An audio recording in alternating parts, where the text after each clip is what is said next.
Hello students, मेरा नाम जशविन कुमार सिंह और आपका अध्ययन द यूट्यूब के इस चैनल पर आपका स्वागत है।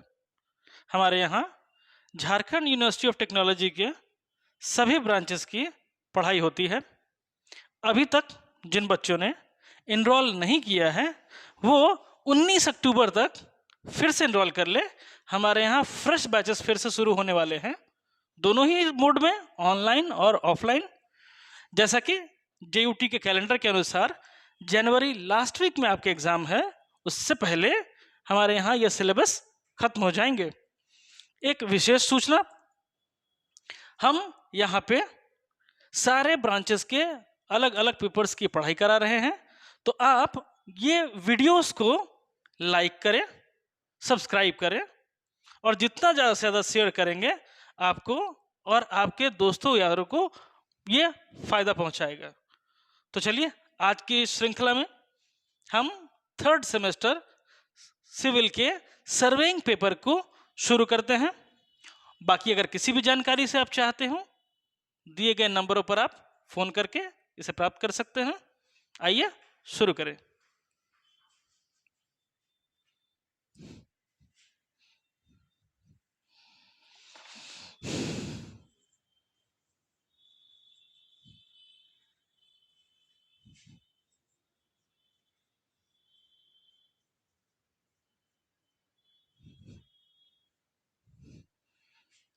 जैसा कि आप सब जानते हैं, सिविल इंजीनियरिंग को हिंदी में असैन्य अभियंता कहा जाता है, यानी कहीं ना कहीं सेना से जुड़ा यह शब्द है।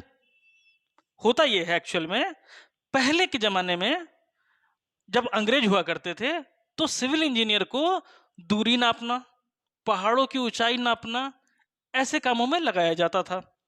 परंतु साल बर साल क्योंकि आर्मी की ज्यादा जरूरत अब हुई युद्ध के लिए, तो यह काम एक विशेषज्ञ को दे दिया गया जिसे हम सिविल इंजीनियर कहते हैं और इसे ही असैन्य अभियंता कहते हैं।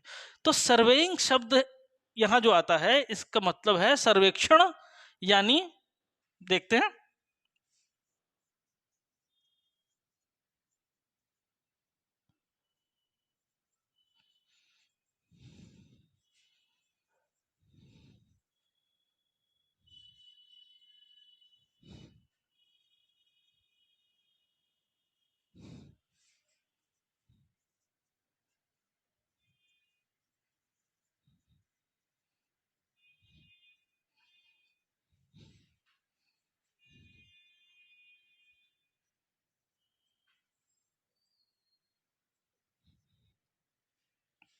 अब इस डेफिनेशन को देखते हैं। उदाहरण के तौर पर मान लीजिए जब हम रांची में खड़े बोकारो की ओर जा रहे हैं तो हमें दिखता है बोकारो 118 किलोमीटर दूर, और जब बोकारो से जमशेदपुर की ओर जाएं, टाटा की ओर जाएं, तो दिखता है 140 किलोमीटर दूर। तो एग्जैक्टली बोकारो के किसी जगह से तो ये दूरी जरूर शुरू होती है और जमशेदपुर के एग्जैक्टली किसी जगह पर जाके तो जरूर खत्म होती है। ये यूजुअली सरकारों के मानक के अनुसार उपायुक्त के कार्यालय से नापा जाता है। तो वो क्या है हमारे लिए? एक रेफरेंस पॉइंट, यानी एक जगह है जहां से नापी शुरू होती है। यानी बोकारो से शुरू होगी उपायुक्त के कार्यालय से और जमशेदपुर के उपायुक्त कार्यालय तक खत्म हो जाएगी। तो ये जो दूरी है ये रिलेशन है किसका? एक उपायुक्त के ऑफिस से दूसरे उपायुक्त के ऑफिस के बीच का। इसे ही डेफिनेशन में लिखा गया है, it is an art of determining. ये एक कला है जहां हम पता करते हैं रिलेटिव पोजीशन, एक पॉइंट के मुताबिक दूसरे का पोजीशन, दूसरे के मुताबिक पहले वाले का position, on the surface of earth, और कहा? धरती की सतह पर। यानी ये हमारी ये धरती की सतह है, तो यहां पर दूरी को नापना सर्वेइंग कहलाता है। क्लियर है? अगर आप इसको मोटे मोटे शब्दों में समझे कि एक रिलेशन है, फॉर एन एग्जाम्पल हम अगर कहते हैं आपसे कि राम के घर से मेरा घर 5 मीटर की दूरी पर है, मेरा घर राम के घर से 5 मीटर की दूरी पर है, तो रिलेशन क्या है? राम का घर पहले आएगा और तब दूरी शुरू होगी। अगर राम का घर ही नहीं मिला तो दूरी नहीं शुरू हो सकती है। सो ये रिलेशन है इससे इसका। कैसे? आपका आपके पापा से रिलेशन होता है कि आप उनके पुत्र हैं, तो पहले पापा फिर आप। उसी तरह रिलेशन है एक जगह से दूसरी जगह की दूरी का। आई होप ये पूरी तरह से समझ में आया डेफिनेशन। अभी हम आगे चलते हैं इसके और भी एस्पेक्ट की ओर।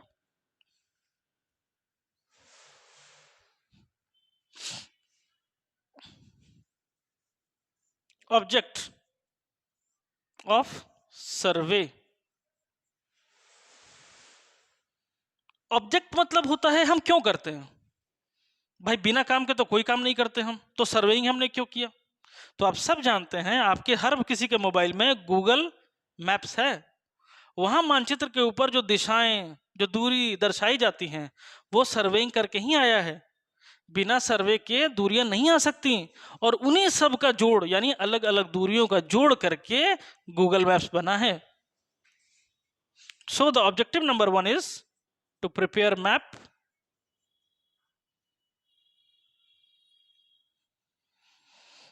to certain scale।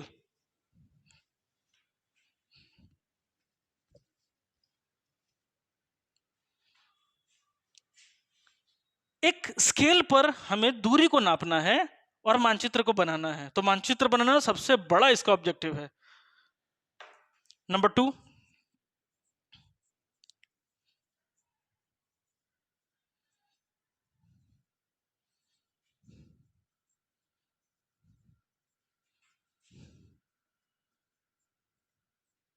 मान लीजिए कि हम जमशेदपुर से बोकारो के बीच में चाहते हैं कि कुछ इंपॉर्टेंट प्लेसेस को मार्क करें।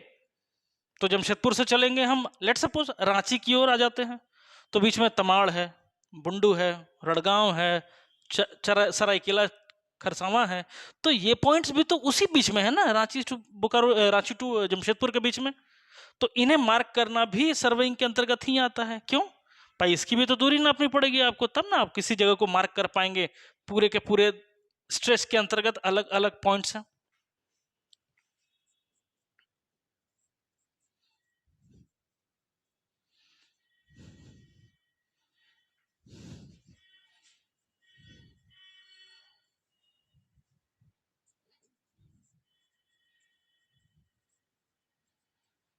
तीसरा पॉइंट है टू हैव यूजफुल इंफॉर्मेशन। क्यों, आपको ये सब मालूम है कि आपके घर से कौन सा जगह कितना दूर है, कहाँ किस दिशा में है। तो ये सब चीजें सर्वेइंग के बाद ही आती हैं।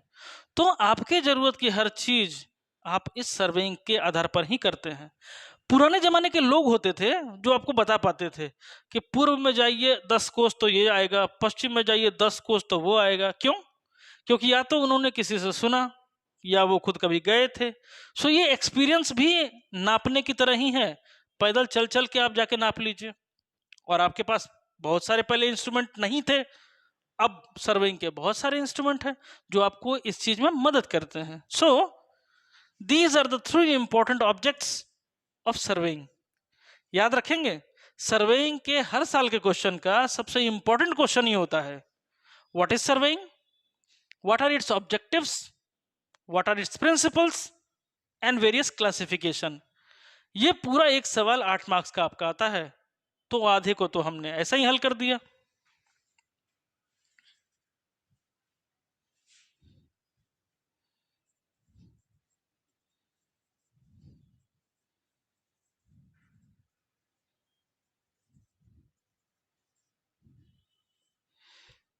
Now principle of surveying. Principle, सिद्धांत, ये क्या किस चीज को बोलते हैं। आप एक बात को समझ जाइए कि जिंदगी में हर किसी का एक सिद्धांत है। जैसे कुछ लोग कहते हैं कि हम सिर्फ खाने के लिए आए हैं, कुछ लोग कहे कि हम सामाजिक कार्य करने के लिए आए हैं। तो यदि उस व्यक्ति को जिसका खाने का शौक है खाना ना मिले तो बहुत नाराज होगा। क्यों, उसको खाना से लेना देना है, बाकी किसी चीज से उसको कोई समस्या नहीं है। क्यों, उसके लाइफ का प्रिंसिपल है खाना।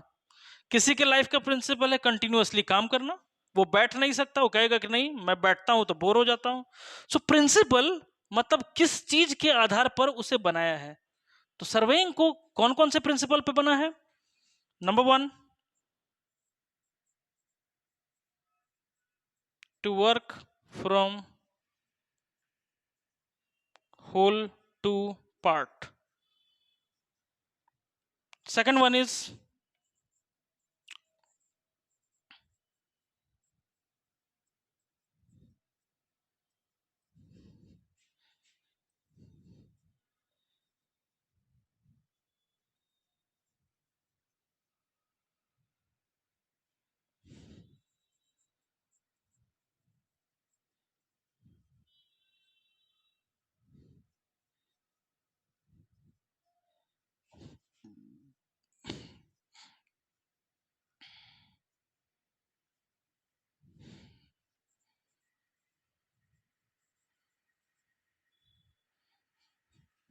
अब हम इन दोनों को डिस्क्राइब करते हैं, ऊपर वाले को मिटा के।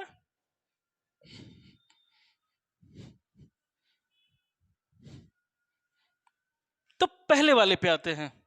मान लीजिए हमारा ये भारत देश है।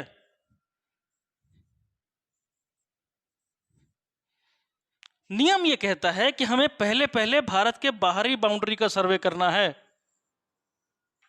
और फिर हम अंदर की ओर आएंगे। सो टू वर्क फ्रॉम होल यानी पूरा, टू पार्ट यानी छोटे छोटे राज्यों का सर्वे बाद में, पहले बाहर बाहर का सर्वे। भाई ऐसा क्यों? तो इसका एक बहुत छोटा सा तरीका है समझने का कि मान लीजिए आप किसी विदेश में, आप अमेरिका घूमने गए, आपको वहां कोई इंडियन दिखा और आपको लगता है कि ये पक्का ये आपके जगह का ही रहने वाला है, लेकिन आप तब भी उससे सवाल नहीं पूछेंगे कि क्या तुम मेरे घर के पास के हो, बल्कि आप पहला सवाल ये पूछेंगे कि आर यू फ्रॉम इंडिया। तब आप पूछेंगे आर यू फ्रॉम झारखंड, अगर वो हाँ कहता है। तब आप पूछेंगे are you from Ranchi, then are you from फलाना फलाना जगह। यानी आप पहले बड़े को पूछते हैं, फिर धीरे धीरे छोटे को पूछते हैं। सर्वेइंग भी उसी पे चलता है कि पहले बाहर बाहर पूरे का सर्वे एक बार में और फिर अंदर अंदर। क्यों? To minimise error. आप नहीं चाहते कि आप किसी गलती में पकड़े जाएं। क्यों? अगर आप सीधे पूछ दें कि क्या रांची से, तो वो पूछ सकता है ए man what are you talking. इसीलिए आप पहले पूछते हैं कि आर यू फ्रॉम इंडिया, तो आप पहले बाहर पूछते हैं फिर अंदर की ओर आते हैं। So why this is done? To minimise errors. So first one, ये जो डिफिनेशन लिखा गया है, it is to minimise errors, यानी आप गलतियां कम करना चाहते हैं। छोटे से बड़े में जाएंगे और गलतियां छोटे में हैं तो बड़े में गलतियां भी बड़ी हो जाएंगी। बड़े में गलतियां हैं तो नीचे आएंगे तो वो छोटी होती चली जाएंगी। तो हम भी जिंदगी में गलतियां छोटी छोटी करना चाहते हैं, बड़ी बड़ी नहीं। That is why we do work from whole to part. Now the second one is any new point can be established from at least two reference points, either linear और angular।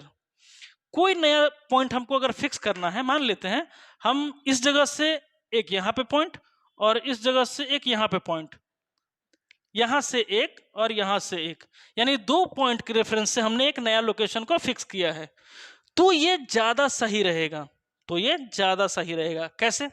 मान लीजिए हम कहते हैं कि इस, यानी यहां पर लगभग महाराष्ट्र है, हम कहते हैं कि महाराष्ट्र से आप 200 किलोमीटर जाइए, तो भाई दोनों तरफ है, इधर भी है और इधर भी है। लेकिन अगर हम कह देते हैं कि तमिलनाडु से 200 किलोमीटर आइए, तो महाराष्ट्र का 200 और तमिलनाडु का 200 जहां मिलेगा वहीं आपका पॉइंट है। तो आप ही बताइए, महाराष्ट्र का 200 और तमिलनाडु का 200 अगर आप दूसरे दिशा में ले जाएं तो कभी मैच नहीं होगा। जब एक ही दिशा में आप आएंगे तो ही मैच होगा। That is why at least two reference point होने चाहिए किसी स्टेशन को फिक्स करने के लिए, तो भी आपकी गलती कम होगी। वरना आप 200 कहीं और चले जाएं, कभी मैच नहीं मिलेगा। लेकिन हाँ, यहां आप जा रहे हैं तो मिलेगा। क्यों? 200 इधर, ये तो फिर उठपटांग है। लेकिन हाँ, दोनों अपनी तरफ 200 आ रहे हैं तो हाँ, ये समझ में आता है कि हाँ, दोनों को लगता है बीच का कहीं मिलन, कहीं बात की जा रही है। So this is the second point, it is also to minimise errors, गलतियां कम करने के लिए।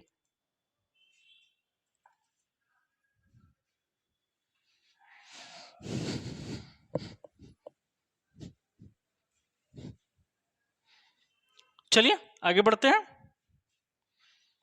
हमारा अगला टॉपिक होगा क्लासिफिकेशंस ऑफ सर्वे।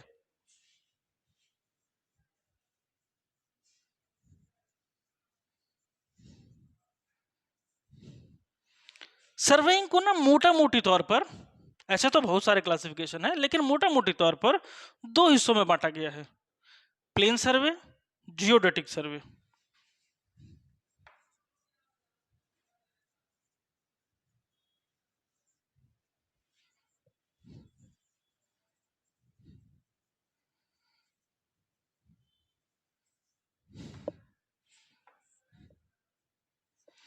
दोनों का क्लासिफिकेशन किस बेसिस पर है? बहुत सिंपल। अगर नापी करने का एरिया, फिर से, अगर नापी करने का एरिया 250 स्क्वायर किलोमीटर से कम है, 250 स्क्वायर किलोमीटर से कम है, तो इसे हम प्लेन सर्वे कहते हैं।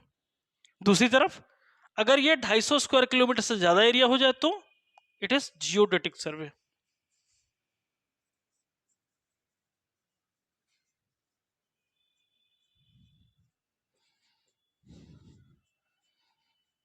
Now what is this area? मान लेते हैं एक ऐसा जगह है जहां 10 किलोमीटर लंबा और 25 किलोमीटर चौड़ा क्षेत्र ले लिया गया है। 10 किलोमीटर लंबा और 25 किलोमीटर चौड़ा क्षेत्र ले लिया गया है। सो 10 इंटू 25 250 स्क्वायर किलोमीटर। अगर इससे कम इलाके में सर्वे हुआ है तो वो प्लेन सर्वे कहलाएगा, लेकिन इससे बड़ा एरिया हो जाए तो जियोडेटिक।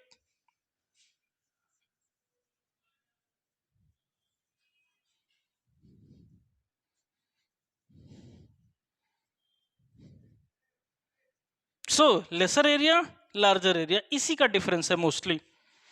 दो और छोटे छोटे डिफरेंस भी हैं, आइए देखते हैं उसको। प्लेन सर्वे में जमीन को चिपटा फ्लैट मानते हैं। जैसे आप कैसे क्रिकेट के ग्राउंड में खेलते हो तो क्या है, जमीन आपको समतल दिखता है, लेकिन अगर आप बहुत दूर से देख रहे हो तो जमीन आपको ऐसे गोल दिखने लगता है कि हाँ जमीन कहीं जाके ढल रहा है। सो प्लेन सर्वे क्योंकि छोटा होता है, लैंड इज कंसिडर्ड फ्लैट।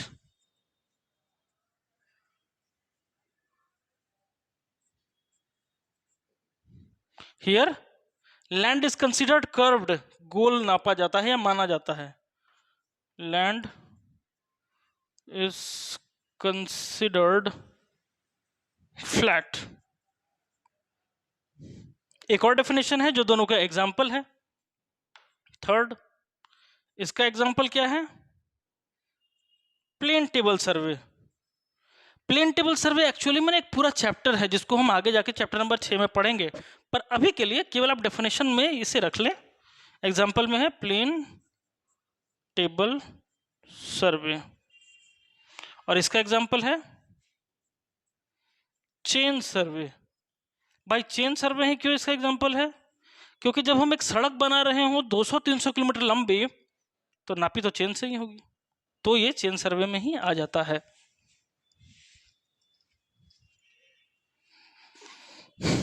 चलिए, ये एक ब्रॉड क्लासिफिकेशन था। So there are two broad classifications, plane survey and geodetic survey, broadly, मोटा मोटी। लेकिन अब हम अंदर की ओर जब घुसेंगे तो फिर और 3 क्लासिफिकेशन आते हैं इसके, 3 और।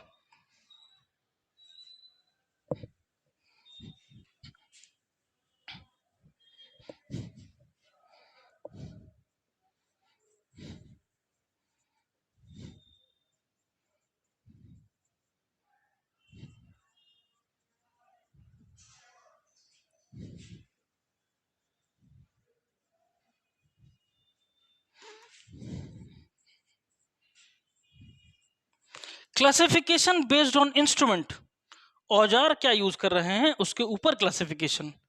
पहला तो चेन ही यूज कर सकते हैं दूरी नापने के लिए, चेन जिसे हम जंजीर भी कहते हैं, जो लोहे का बना रहता है और इस पे कोई रीडिंग नहीं लिखी रहती है। So chain survey. The next one, theodolite survey. Theodolite क्या? रोड जब कभी भी डिफ्लेक्ट कर रही हो सीधे रास्ते से तो इसके एंगल मेजर का काम थियोडोलाइट का होता है। Chain survey is linear, theodolite is angular.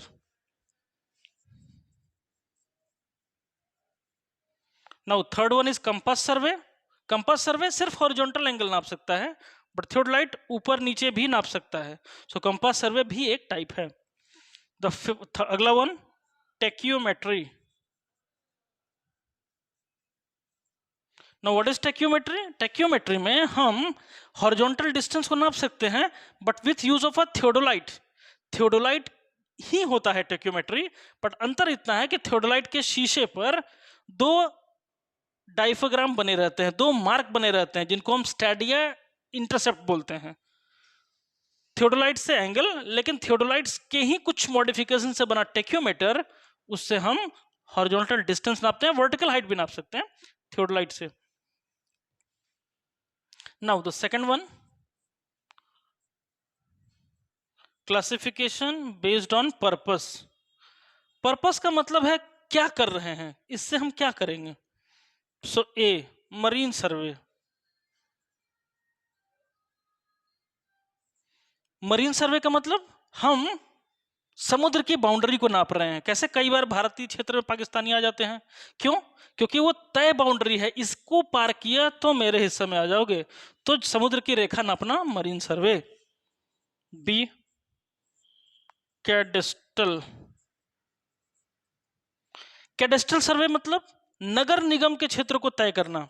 जैसे रांची नगर निगम का बाउंड्री फिक्स है, पूरा का पूरा रिंग रोड रांची के जो इर्द गिर्द है उसके अंदर का क्षेत्र रांची नगर निगम, रिंग रोड के बाहर जिला परिषद।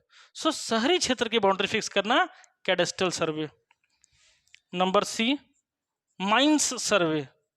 माइंस सर्वे यानी खदान का बाउंड्री तय करना, क्योंकि खदान तो सरकारी मोस्टली होते हैं, तो सरकार तय करती है कि इतना क्षेत्र सरकार के अंतर्गत, बाकी निजी क्षेत्र का।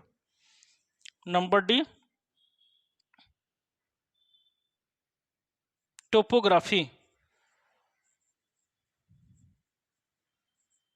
टोपोग्राफी सर्वे सर्वे यानी जमीन कई बार ना उबड़ खाबड़ होता है, ऊपर नीचे ऊपर नीचे ऊपर नीचे। कैसे रांची छोटा नागपुर का पठार है, यहाँ तो जमीन ऊपर नीचे ही है, तो ऊंचा नीचा मैप बनाना टोपोग्राफिक सर्वे कहलाता है।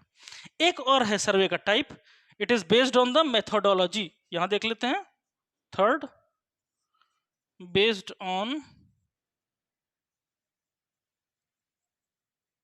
मेथड। मेथड की बात करें तो कौन कौन से टाइप हैं? पहला, ट्रायंगुलेशन। What is triangulation? कुछ नहीं, जो भी फिगर दिया है उसमें ट्रायंगल बना बना के, ट्रायंगल का नेटवर्क बना बना के सर्वे करना। ट्रायंगल का नेटवर्क बना के सर्वे करना ट्रायंगुलेशन कहलाता है। Number B, linear. भाई लीनियर सर्वे यानी खाली सीधा सीधा नापना है और कुछ नहीं, सीधा सीधा नापना है। Number C, ट्रेवर्स। ट्रेवर्स सर्वे यानी, ट्रेवर्स मतलब होता है क्लोज्ड फिगर, इस तरह का, यानी जहां से शुरू हुआ वहीं पे खत्म हो गया। कैसे हमारा घर होता है, जमीन चारों तरफ से बाउंड्री से locked, so this is called a traverse survey. इसकी 4 साइड हो सकते हैं, 5 हो सकते हैं, 6 हो सकते हैं। So triangulation, linear and traverse survey. I hope ये एक क्वेश्चन पूरा शुरू से अंत तक आपको समझ में आया होगा। This is chapter 1 of survey, introduction chapter. Like, subscribe और शेयर करें, जितने भी जरूरतमंद हो उन्हें आगे बढ़ाएं। Thank you.